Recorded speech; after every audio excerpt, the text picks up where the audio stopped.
बिस्मिल्लाहिर्रहमानिर्रहीम। इय्याका नअबुदु व इय्याका नस्तईन। तमाम शुरका को अस्सलामु अलैकुम व रहमतुल्लाहि व बरकातुहू। जैसा कि आप लोगों को मालूम है कि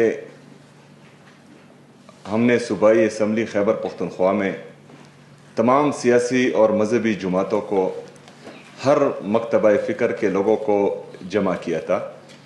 जो 15 नुकाती एजेंडे पर तमाम हमारे शुरका एग्री हुए थे, उसमें एक पॉइंट ये था कि मिलिट्री ऑपरेशन किसी मसले का हल नहीं है।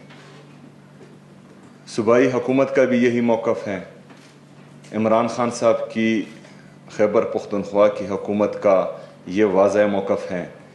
जो शुरका थे उस अमन जिरगे में जो सूबाई असम्बली खैबर पख्तूनख्वा में हुआ, उन तमाम का भी ये वाज़ह मौक़िफ़ था।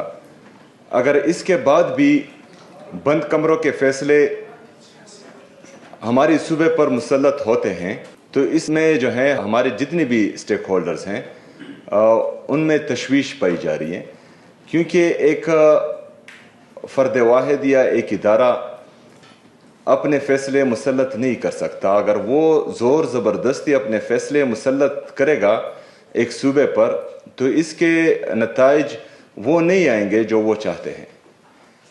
अमन हम सब का मुश्तरका है।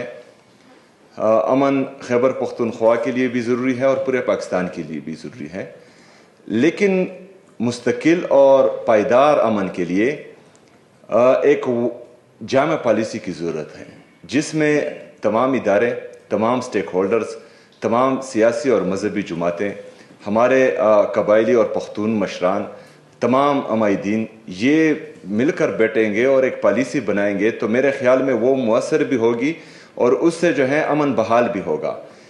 अमन बहाल भी फिर हम रखेंगे और करेंगे भी और रखेंगे भी। इसके लिए ज़रूरी है कि एक जामा प्लान हो और इसके बग़ैर जो है कोई भी पॉलिसी अगर बनती है या कोई भी जो है बंद कमरों का फ़ैसला मुसल्लत किया जाता है तो मेरे ख़्याल में उससे ना अमन बहाल होगा और ना ही जो है एतमाद बहाल होगा। तो हम चाहते हैं कि इस पर जो है नज़रसानी की जाए और सूबाई हुकूमत खैबर पख्तूनख्वा किसी भी मिलिट्री ऑपरेशन के ख़िलाफ़ हैं और इंशाअल्लाह ताला हम इसकी इजाज़त नहीं देंगे। शुक्रिया।